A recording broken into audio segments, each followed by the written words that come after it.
네, 여러분 안녕하십니까. 5월 17일 화요일자 소식으로 오늘도 여러분들 마주합니다. 자, 저는 요맘때쯤은 꽃가루, 비염도 있고 꽃가루 알러지 때문에 아주 그냥 힘든데 나가기가 어떠신지 모르겠어요. 그래서 지금은 이제 마스크 야외에서는 안 써도 돼서 한번 이렇게 좋은 공기 좀 맡아보려고 마스크를 벗었더니 꽃가루 때문에 또 고생을 하네요. 그죠? 참 그런 거 보면 참 우리네 인생이 참 하루라도 편할 날은 없을 것 같아요. 근데 뭐 이런 것들이 이어지면 인생이라고 하니. 예. 자, 그건 그렇고. 자, 일단 중요한 소식 몇 개 들어와 있습니다. 오늘 헤드라인부터 전해드리겠습니다. 자, 일본이요, 한국인 대상으로 격리 면제 실시한다고 전격적으로 발표를 했습니다. 관련 소식 전해드릴 거고요. 티웨이항공은 5월 29일부터 인천, 싱가포르 취항합니다. 티웨이항공 입장에서는 중장거리 첫 취항입니다. 네, 굉장히 기대감이 높습니다.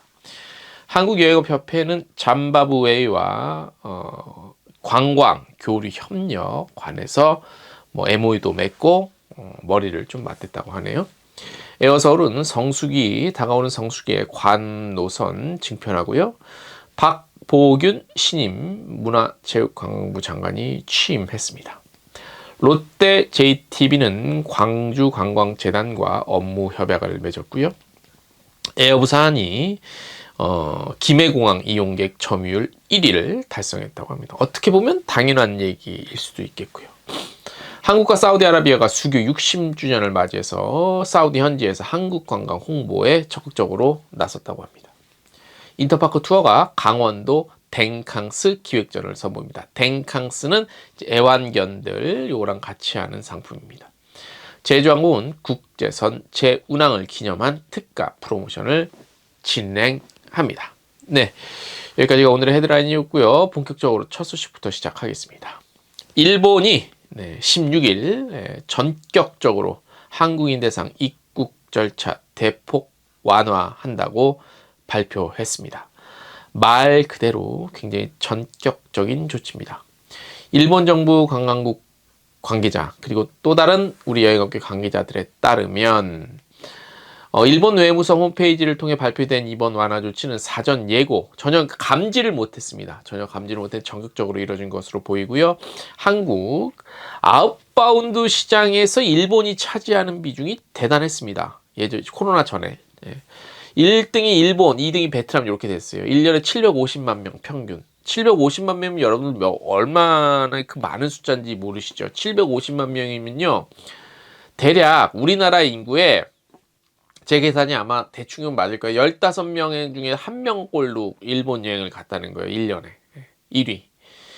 그래서 이게 이제 일본 시장이 많이 살아난다. 그럴 경우 이제 해외 여행, 그러니까 우리 한국 입장에서 아웃바운드 여기 부활에 상당한 영향을 미친다고 볼 수 있죠. 이 코로나 직전에는 이제 일본 뭐 불매 운동 뭐 이런 것 때문에 이제 심리적으로 굉장히 위축이 됐었고 2018년, 17년 요때 아주 정점을 찍었었죠. 자, 먼저 어떻게 바뀌나 볼게요. 5월 17일 0시 기준으로 한국인이 일본을 입국할 경우 백신 3차 접종을 다 맞았다. 그러면 이제 현장에서 검사를 하거든요. 음성 나오면 격리 없이 자유롭게 할 수 있고, 백신을 하나도 안 맞았다. 근데 음성 판정이 나왔다. 그러면 예전에는 시설 격리였는데 지금은 자가 격리로 3일만 적용이 받아요. 그런데 이번 조치는 한국이 일본의 방역 지정 국가에서 제외된 거라가 이제 그걸로 기준으로 하는 거고, 백신 접종 여부와 관계없이 음성 판정이 나올 경우 격리는 사실상 없다고 봐도 무방한 조치로 백신 미접종자 대상 3일 자가 격리도 조만간에 해제될 것으로 보여요. 이게 무슨 말이냐? 지금 백신 미접종했는데 음성 나왔다. 그러면 시설 격리가 아니라 이제 자가 격리 3일로 바뀌는데, 사실상 자가격리이기 때문에 여기 추적 시스템이 완벽하게 있는 것도 아니고서 사실상 그러니까 양심껏 자가격리지 사실상 이렇게 뭐 관리하거나 감독할 수 있는 그런 게 아니거든요. 그래서 사실상 음성만 나오면 그렇다는 얘기인데, 뭐 저는 또 이제 뉴스를 전해드리는 입장에서 자유롭게 돌아다니십시오 이렇게 얘기할 수는 없잖아. 근데 사실상 분위기는 그렇게 흘러갈 가능성이 있지 않겠냐 이런 걸 전해드리고요. 자, 그래서 일본 정부 관광국 한국사무소 관계자한테 제가 좀 몇 마디 물어봤습니다. 이번 조치와 관련해서 한국 여행업계에서 많이 기다리고 있는 만큼 우리 여기도 관광도 많은 준비를 좀 하고 있고 지금 이번에 발표된 것보다 더 자유로운 입출국이 이루어지기를 바란다고 뜻을 밝혔습니다. 그리고 많은 준비하고 있다고 하고요. 일본에서는 이제 먼저 또 어떤 관리 차원에서 이번이 이제 검증 투어, 이른바 검증 차원에서 형태로 진행해 보고 문제가 크게 없다. 그러면 예전처럼 무비자 정책으로 가지 않을까, 이어지지 않을까, 그렇게 조심스럽게 또 좀 예상 아닌 예상을 좀 해볼 수 있다고 합니다. 일단 한국이 코로나 방역 지정구에서 제외돼서 앞으로 무비자로 이어질 가능성은 매우 크다고 그러니까 관광국 관계자가 얘기했는데, 이제 수순이라고 볼 수 있겠죠. 수순. 한 번에 팍 풀 수 없으니까. 자, 이제 일본은 어쨌든 좀 시그널은 좋게 들려오고 있어요. 근데 이제 중국이 문제네, 중국. 베트남도 아마 어제 다른 뉴스 보니까 베트남도 거의 이제 완전히 푼 것 같은데, 일단 베트남, 일본 살고 다시 부활하고 중국 시장이 받쳐주는데 중국이 왜 그러냐. 나 좀 이해가 안 돼요. 그죠? 예. 자, 첫 소식이었고요. 다음 소식. 티웨이항공이 5월 28일 국내 LCC에서는 최초로 인천 싱가포르 노선 취항합니다. 최근에 도입했죠. 대형기 A330-300도 이 노선에 투입이 됩니다. 인천 싱가포르 노선의 운항 스케줄은 인천에서 오후 8시 50분에 출발합니다. 싱가포르 현재는 새벽 2시에 도착해서 한 6시간 비행인데 시간이 썩 좋다고 할 수는 없겠네요. 그죠? 썩. 현지에 새벽 2시면은 좋은 시간 아니죠. 그죠? 우선 주 2회입니다. 수요일, 토요일 운항 시작하고요. 향후 증편도 할 계획이 있다고 합니다. 기존 보잉 737보다 약 2에서 3cm 앞뒤 간격 넓고 좌우가 넓은 이렇게 편안한 여행하실 수 있다고 하고요. 이제 프리미엄 플랫베드의 비즈니스 클래스를 운영한대요. 그래서 국제선 비즈니스 탑승 시 위탁 수화물 30kg, 기내 휴대 수화물 10kg 이렇게 되고 우선 탑승하고 먼저 내리고 이런 여러 가지 혜택들도 비즈니스 클래스 타면 있다고 합니다. 비즈니스 클래스 타면 당연히 있지. 예.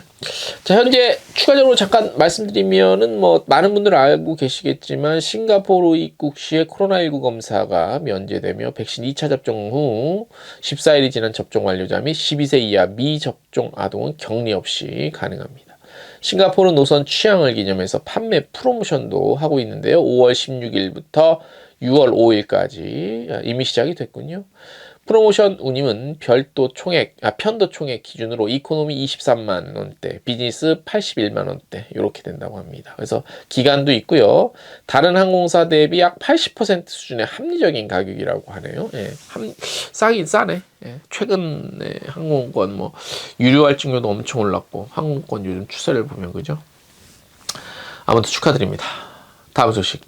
오창희 한국여행업 협회장은 지난 13일 티투스 아부바스투 한국에 있는 잠바부의 대사의 예방을 받고 같이 만났다고 합니다. 그래서 관광 교류 어떻게 좀 협력할 것인가 의견을 나눴다고 하네요. 잠바부에는 세계 3대 폭포 중 하나인 빅토리아 폭포가 있는 지역이죠. 아부바스투 대사는 잠바부에 있는 빅토리아 뿐만 아니라 폭포에서 즐길 수 있는 여러 가지 액티비티, 워터 래프팅, 번지 점프, 선셋 크루즈 등 이런 굉장히 매력적인 컨텐츠 있다고 자랑을 했고요. 카타와 협력해서 잠바부에 방문하는 한국인들, 관광객들 많아지기를 바란다고 말했습니다. 오창희 회장은 관광 정보 이런 것도 많이 알려서 고맙고 앞으로 여행 좋은 목적지가 될 수 있도록 함께 좀 노력해보자. 그리고 우선 주요 여행사 CEO를 좀 대상으로 프레젠테이션도 하고 한국 여행사에서 요 관련한 상품들 좀 많이 소개될 수 있도록 제안 좀 하고 노력하겠다고 밝혔습니다. 그리고 이제 정보도 공유하고 MOU 체결을 통해서 활성화 시켜보자 이렇게 약속했습니다. 잠바부에 뿐만이 아니라 우리가 아프리카 시장 지금 현재 그 이제 탄자니아와 이집트 그다음에 이렇게 이제 관광청을 일부 역할을 맡고 있는 분이 계시죠. 곳이 있죠. 제가 예전에 그 이집트 출장 갈 때도 관광청 그 소개와 역할 중간에 해주셔서 다녀왔는데 지금 이제 아프리카 시장에 대해서 좀 주목해 볼 필요가 있어요. 워낙 특이한 시장이기 때문에 뭐 수요가 많지는 않겠지만 그죠. 그래서 뭐 그런 보건 안전이 좀 확보가 되면 그리고 관광객의 안전이 확보가 되면 사실 아프리카도 굉장히 미래가 뭐 캐파가 큰 캐파는 아니지만 SIT 쪽으로서는 굉장히 좀 그래도 꽤 괜찮은 곳이 되지 않을까 싶습니다. 네. 특히 이집트. 대박입니다. 네. 다음 소식. 에어서울이요. 여름 성수기를 앞두고 인천 괌 노선 확대합니다. 7월부터 인천 괌 노선 운항 기존 주 4회에서 데일리로 증편한다고 하네요.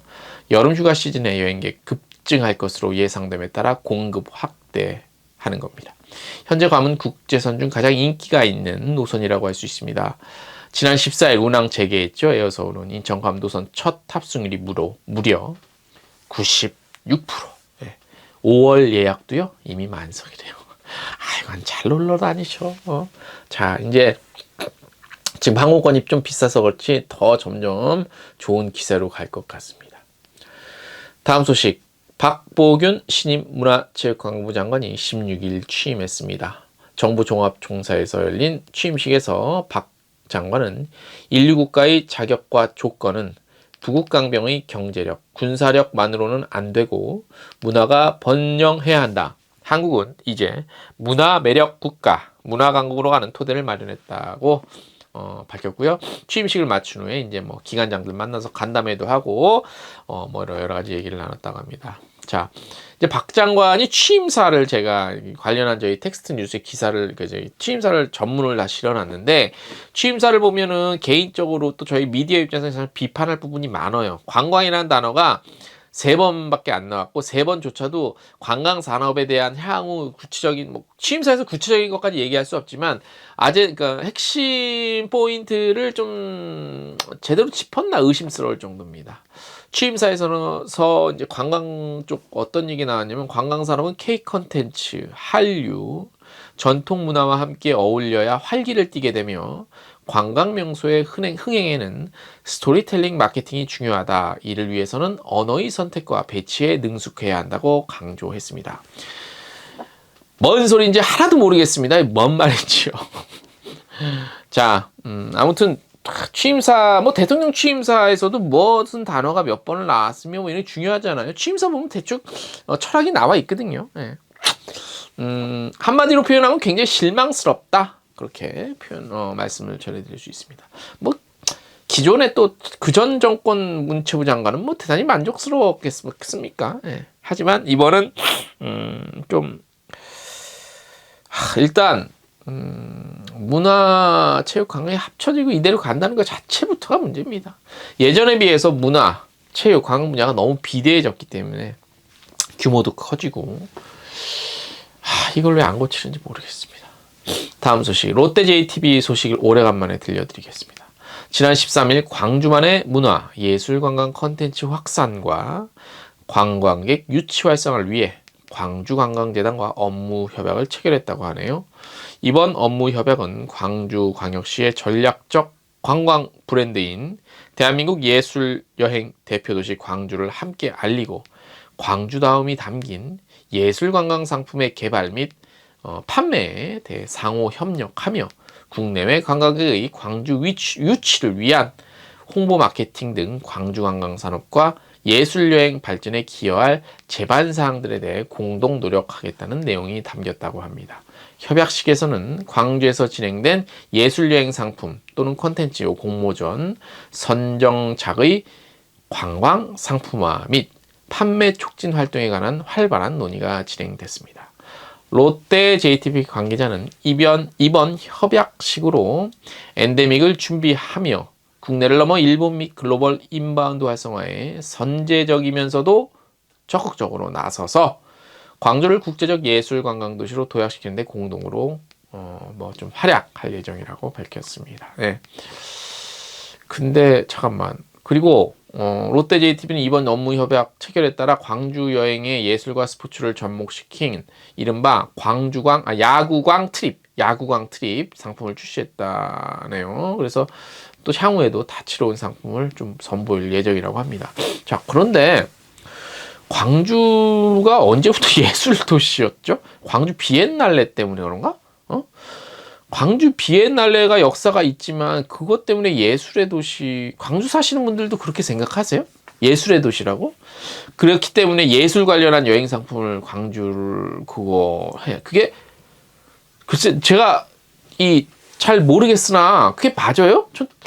좀 그런데 오히려 뭐죠 이제 이번에 이제 내일 모레면은 우리 광주 민주화 운동 또 기념일이기도 하지만 오히려 뭐 다크 투어 그런 것들이 더 역사적 사실을 우리가 또 일깨워주고 되돌아보고 깨우침을 얻고 배움도 얻고 공부가 되는 이런 쪽 상품이 더 좀 알려지거나 더 활성화까지는 아니더라도 그게 더 조금 시장에서 더 좀 반응 아닌 반응이 있지 않을까 싶은데 비엔날레 열렸다고 광주가 예술 여행 상품이 뭐가 있을까?